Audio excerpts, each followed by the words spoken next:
নমস্কার বন্ধুরা, shout with Dipanjan চ্যানেলে আপনাদের সকলকে স্বাগত জানাই। আপনারা শুনছেন শ্রীমদর্শন। শ্রীমদর্শন 16টি খণ্ডে সম্পূর্ণ। ভগবান শ্রীরামকৃষ্ণদেবের অপার অনুগ্রহে এই গ্রন্থের প্রথম ভাগের প্রথম সংস্করণ 1366 বঙ্গাব্দে ও ইংরেজির 1960 খ্রিস্টাব্দে প্রকাশিত হইয়াছিল।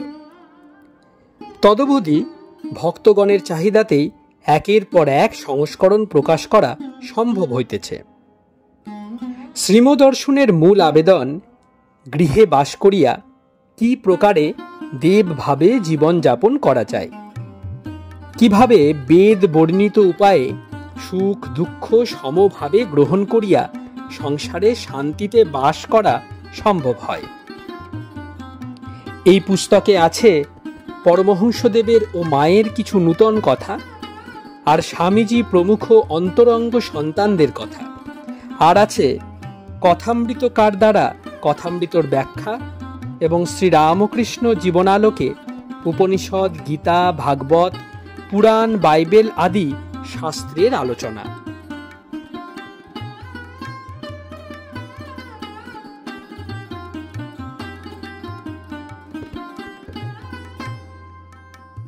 আপনারা শুনছেন স্বামী নিত্যাত্মানন্দ বিরচিত শ্রীমদর্শন।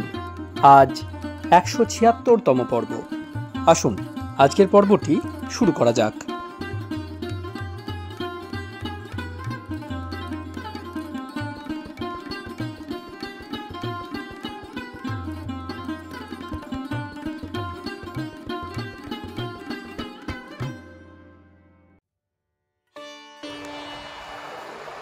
শ্রীম চুপ করিয়া খানিকক্ষণ বসিয়া রহিলেন। পাঠ হইতেছে, আবার কথা কহিতেছেন। শ্রীম ভক্তদের প্রতি। সিঁথির পণ্ডিত ঠাকুরকে জিজ্ঞাসা করছেন থিওসফি সম্বন্ধে তার কি ধারণা। ঠাকুর বললেন, যদি ওই পথে ভগবান লাভ হয় তো ভালো। বললেন, ভক্তি একমাত্র সার, ঈশ্বরে ভক্তি। কি উদার দৃষ্টি! এই একটা মাপকাঠি দিয়ে দিলেন। যে কোনো মত হোক, যদি তার উদ্দেশ্য হয় ঈশ্বর দর্শন, তবে ওই মত ঠিক। ঈশ্বর দর্শন উদ্দেশ্য না হলে উহা ধর্মই নয়। তারপর আরেকটা টেস্ট হলো, ওই মত অনুসরণ করে কেউ ঈশ্বর দর্শন করেছেন কিনা। ঈশ্বর দর্শন না করে মত চালাতে গেলে চলে না বেশি দিন, ধরা পড়ে যায় শেষে। যিনি মত প্রবর্তক তার ঈশ্বর দর্শন করা চাই আগে, তবে অপরে নেবে। ঠাকুর বলছেন, সাধন চাই, তার জন্য ব্যাকুলতা চাই। বলছেন, শাস্ত্র বলো, দর্শন বলো, বেদান্ত বলো, কিছুতেই কিছু নাই, তপস্যা চাই। লোক বলে কিনা অমুক বড় জ্ঞানী, তাই ঠাকুর জ্ঞানীর লক্ষণ বলছেন। ঈশ্বরের জন্য তার প্রাণ ছটফট করবে, অত অনুরাগ তাতে। আরেকটি লক্ষণ, কুণ্ডলিনী জাগ্রত হয়, তখন ঈশ্বরে অচলা ভক্তি হয়। বই পড়লে কি বক্তৃতা দিলেই জ্ঞান হলো না।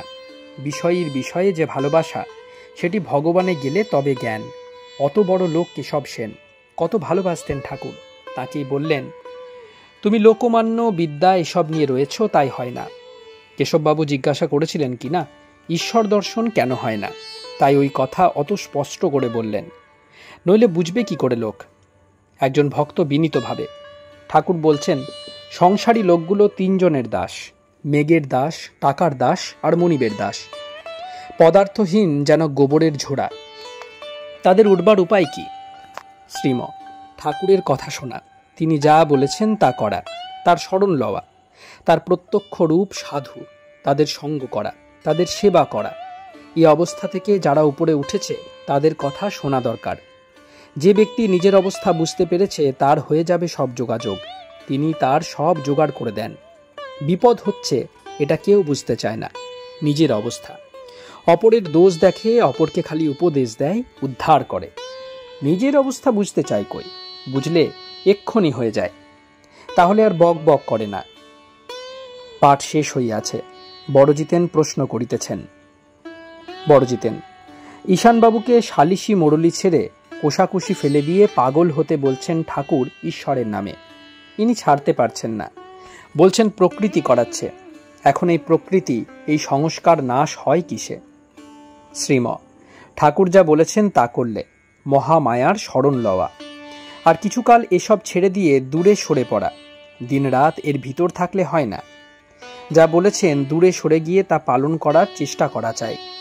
চেষ্টা আর প্রার্থনা এই পথ, বাকিটা তার ইচ্ছা। ঈশানবাবুর প্রকৃতি নাশের উপায় তো ঠাকুর নিজেই করিয়ে দিলেন সঙ্গে সঙ্গে। ঈশানবাবু তখনই চরণ ধরে শরণ নিলেন যে আর বাকি রইল কি? যিনি বেঁধেছেন তিনিই মুক্ত করছেন। ধন্য ঈশানবাবু। একজন ভক্ত, স্ত্রীলোক পুরুষ সাধকের বিঘ্ন ঠাকুর বলেছেন, এমনকি পুরুষও কি স্ত্রী সাধকের বিঘ্ন? শ্রীম, কাজে কাজেই দুটি একত্র মিল হলেই সংসার, যেদিক থেকেই মিল হোক। তাই সাধকের অবস্থায় দুয়েরই সাবধানতা চাই। ঠাকুরের স্ত্রী ভক্তরা পুরুষদের সঙ্গে মিশতেন না। মাকে দেখো, আমরা জানতেও পারি নাই অনেক দিন ধরে তাকে। বলতেন রামলালের খুঁড়ি নহবতে আছে। মা বলতেন করেরারি নিজের বাপ ভাইকেও বিশ্বাস করবে না। মা ঠাকুরের মুখ কেউ দেখতে পেত? সর্বদা ঘোমটার ভিতর থাকতেন। বুড়ো হয়ে গেলেও ঘোমটা খুলেন নাই। মায়ের আচরণ স্ত্রী সাধকের আদর্শ। শ্রীম ভক্তদের প্রতি। ঠাকুর কি আর কাউকে নিন্দা করছেন? তা নয়, তাতে নিন্দা ছিল না। লোক কল্যাণের জন্য যা সত্য তাই বলেছেন। আগুনে হাত দিলে হাত পোড়ে। এখন তুমি ইচ্ছা করেই হাত দাও কিংবা তোমার হাতে কেউ আগুন ফেলে দিক, হাত কিন্তু পুড়বেই। তাই সাবধান। ঠাকুর বলেছিলেন মধুর ভাবের সাধনের সময় প্রায় 2 বছর স্ত্রী বেশে ছিলেন তিনি। বলেছিলেন পরিবার জিজ্ঞাসা করলে আমি তোমার কে? আমি বললুম আনন্দময়ী। বলতেন আমি আপনাকে তখন পু বলতে পারি নাই। পু অর্থ পুরুষ। সাধকের অবস্থায় উভয়ই উভয়কে ছেড়ে দিবে। রানী ভবানীর কত প্রশংসা করলেন। মেয়ে মানুষ হয়ে এত জ্ঞান ভক্তি। ঠাকুরের সব কথা সব আচরণ জগতের শিক্ষার জন্য। জগদম্বা এসব করিয়েছেন হাতে ধরে, কণ্ঠে বসে সব বলিয়েছেন। একবার বলতেন এই দেখো মা বলতে দিচ্ছেন না, মুখ বন্ধ হয়ে গেল। তাই প্রার্থনা করছেন আমি যন্ত্র তুমি যন্ত্রী, আমি ঘর তুমি ঘরণী, আমি রথ তুমি রথী। মা যেমন চালাও তেমনি চলি, যেমন বলাও তেমনি বলি। মা শরণাগত শরণাগত। রাত্রি 10টা। মর্টন স্কুল, কলিকাতা, 18 এপ্রিল 1924 খ্রিস্টাব্দ। 5ই বৈশাখ 1331 সাল, গুড ফ্রাইডে। পঞ্চদশ অধ্যায়। উপনিষদ, গীতা, বাইবেল। 1। সকাল 5টা। শ্রীম 4তলা ছাদে বসিয়া আজও উপনিষদ পাঠ করিতেছেন। ব্রাহ্ম ধর্ম প্রথম থেকে 42টি মন্ত্র বৈদিক সুরে পাঠ করলেন। ছোট জিতেন, বিনয় ও জগবন্ধু কাছে বসা। এবার ব্যাখ্যা করিতেছেন। আজ 19 এপ্রিল 1924 খ্রিস্টাব্দ, 5ই বৈশাখ 1331 সাল, শনিবার। শ্রীম ভক্তদের প্রতি। ঋষিরা দেখেছিলেন ঈশ্বর জগতের সৃষ্টি স্থিতি প্রলয় করেন, আবার সবই আনন্দে করছেন। মানুষ যখন কিছু করে তখন তার মনে আনন্দ থাকে, আবার উপভোগেও আনন্দ আছে, কিন্তু সেটাকে বিনাশ করে আনন্দ লাভ করতে পারে না। এই ব্যবস্থা সাধারণ মানুষের কাজে। ভগবানের জগৎ লীলার 3 অবস্থাতেই আনন্দ। কথাটা হচ্ছে এই যে তিনি ছাড়া তো অন্য কিছু নাই। তাই আদি মধ্য অন্ত সর্বাবস্থায় আনন্দ। আনন্দ যে তাঁর স্বরূপ। আনন্দ রূপং অমৃতং যদ্দেই ভাতি। ঠাকুর দেখেছিলেন এই অবস্থা। বলেছিলেন মা নিরাকার দেখালেন, সচ্চিদানন্দ সাগর অপার অসীম। আবার দেখালেন সব মোমের। বাগান, বাড়ি, গাছপালা, ফল ফুল সব মোম দিয়ে তৈরি। মোম মানে সচ্চিদানন্দ, সব আনন্দে মোড়া। নাম ও রূপ আছে এই অবস্থায়, কিন্তু বিনাশ নাই। তাই বলেছিলেন লীলাও সত্য। কেন সত্য? লীলা যে নিত্য, তাই। এ এক মত। অন্য মত নিত্য সত্য, লীলা মিথ্যা, ব্রহ্ম সত্য, জগৎ মিথ্যা। ঠাকুর বলেছিলেন এই নিত্যের পর লীলায় থাকা। ছাদও ইট চুন সুরকির তৈরি, আবার সিঁড়িও ইট চুন সুরকির তৈরি। ছাদে উঠতে হলে প্রথমে সিঁড়ি ছেড়ে উঠতে হয়। প্রথম ত্যাগ চাই, পরে ঈশ্বরই সব, এই বুদ্ধি হয়। একে ঠাকুর বলতেন বিজ্ঞানীর অবস্থা। 2 বেদান্ত। ঠাকুর এক একটা অনুভবকে অবস্থা বলতেন। এক একটা অবস্থা আবার বদলে গিয়ে আর একটা হলো। সবই জ্ঞান। যে কোনো একটা ঈশ্বরীয় ভাব জানতে পারলেই কাজ হলো। বাকি তিনি জানিয়ে দেবেন দরকার হলে। মুক্তি কি একরকম? ভাগবতে আছে 5 রকম মুক্তির কথা। শালক্য, সামীপ্য, সারূপ্য, শাষ্টি ও সাযুজ্য। সবগুলি এক ঈশ্বরকে নিয়ে, সবগুলি অতীন্দ্রিয় বস্তু। একেরই 5 ভেদ, সবই জ্ঞান। শ্রীম ছোট জিতেনের প্রতি। এই আনন্দস্বরূপ ভগবানের এক কণা আনন্দে সমস্ত জগতের আনন্দ, জীব বস্তুর বিষয়ানন্দ সোর্স তিনি। এই এক কণা আনন্দে ডুবে আছে সংসারী জীব, মূলের খোঁজ নেই। বাকি আনন্দের জমাট বাঁধা তিনি নিজে। এই এক কণা বিষয় দিয়ে তিনি কম হয়ে গেলেন কি? তা নয়, তিনি পূর্ণ। যত দেন যত নেয় তিনি এক রস, সদা সম্পূর্ণ। তাই ঋষিরা তার স্তব করছেন, পূর্ণস্য পূর্ণমাদায় পূর্ণমেবাবশিষ্যতে। আবার বলিতেছেন, এতশৈবানন্দ সেনানি ভূতানি মাত্রামুপজীবন্তি। শ্রীম সকলের প্রতি। এই আনন্দ স্বরূপকে আবার সত্যং জ্ঞানং অনন্তং ব্রহ্ম বলেছেন। অনন্ত মানে যেদিক দিয়ে দেখো তার শেষ নাই। জ্ঞান, কর্ম, শক্তি, কল্যাণ, দেশ কালাদি, এই পরম পুরুষকে লাভ করাই মনুষ্য জীবনের উদ্দেশ্য। তাকেই ঠাকুর মা বলতেন। সর্বদা সেই মা সঙ্গে সঙ্গে থাকতেন, যেমন শিশুর সঙ্গে মা থাকে। আবার ঠাকুর নিজের মুখে নিজে বলেছেন তিনি নিজেই সেই মা, নিজেই ব্রহ্ম। আবার ভক্ত হয়ে রোগ ভোগ করছেন। ঋষিরা বলেছেন এই পরম পুরুষকে প্রাপ্তি জীবের শেষ গন্তব্যস্থল। ধন ও আনন্দ লোক চেয়ে থাকে, বলছেন এটি পেলে অন্য ধন চায় না, তাই এটি পরম ধন। আনন্দ অর্থাৎ বিষয়ানন্দ তাও চায় না। মিছরি পানা পেলে কে ওলাগুড় চায়? তাকে পেতে হলে তপস্যা চায়। তপস্যা মানে সমগ্র মন দিয়ে তাকে চাওয়া।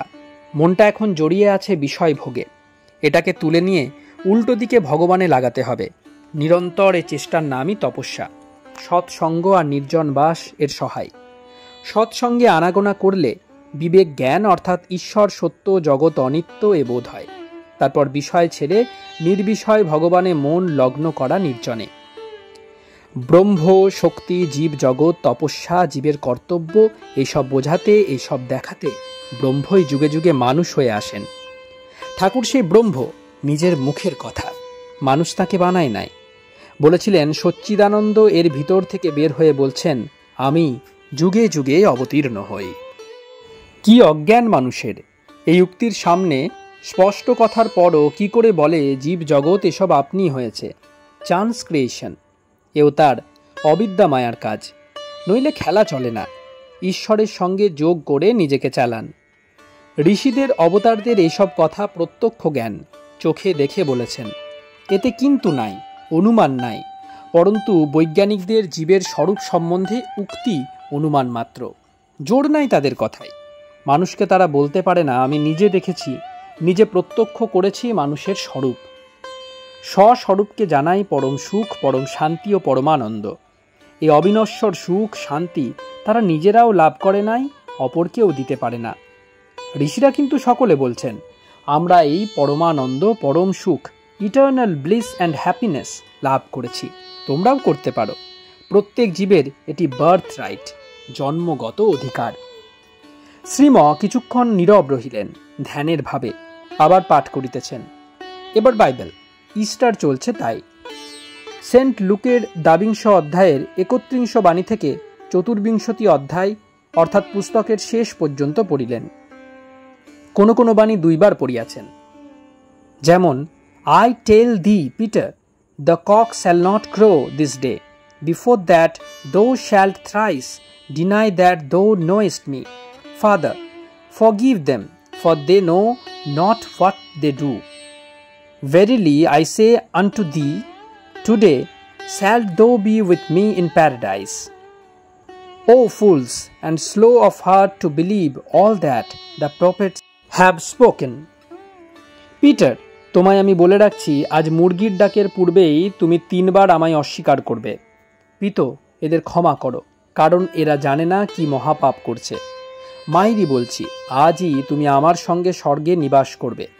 তোমরা এমনই হীন বুদ্ধি ও দুর্বল চিত্ত যে মহাপুরুষগণের বাণীও সত্য বলে বিশ্বাস করতে পারছো না। পাঠ শেষ হইয়াছে, এবার শ্রীম ভক্তদের সঙ্গে কথা কহিতেছেন। শ্রীম ভক্তদের প্রতি। ঠাকুর বলেছিলেন 3 রকম বিশ্বাসের কথা। দুধের দৃষ্টান্ত দিয়ে বলতেন, দুধের কথা শোনা, দুধ দেখা আর দুধ খেয়ে হৃষ্টপুষ্ট হওয়া তফাৎ আছে। খ্রাইস্টের বিশ্বাস পাকা বিশ্বাস, দুধ খেয়ে হৃষ্টপুষ্ট হওয়া বিশ্বাস, মানে ভগবানের সঙ্গে দেখা করা, কথা হওয়ার বিশ্বাস। একাধবার নয়, বারবার। এই বিশ্বাস ছিল বলেই খ্রাইস্ট জেনে শুনে ক্রুশে বিদ্ধ হলেন। ঈশ্বর বলেছেন, জগতের কল্যাণের জন্য তোমার শরীর দান করতে হবে। এই বিশ্বাস অবতারাদির হয়, জীবের হয় না। ঈশ্বর সত্য, অবতার সত্য, এই বিশ্বাস হওয়া বড়ই কঠিন ব্যাপার। একবার হয় কতকটা, আবার যায়। কত বড় ভক্ত পিটার, অন্তরঙ্গ শ্রেষ্ঠ, তাকেই বলেছিলেন, get thee behind me Satan, for thou savours not the things that be of God, but those that be of men. দূর হও শয়তান, ভগবানের আদেশ শুনবো কি তোমার উপদেশ শুনব? পূর্বে দর্শন দিয়ে ভগবান বলেছেন দেহ বলি দিতে হবে, এখন পিটার পরামর্শ দিচ্ছেন অন্য রূপ, তাই বললেন এই কথা। লোক যেমন বলে থাকে, বালাই আপনার কেন হতে যাবে শরীর ত্যাগ, এই রূপ বলেছিলেন।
আপনারা শুনছিলেন স্বামী নিত্যাত্মানন্দ বিরচিত শ্রীম দর্শন।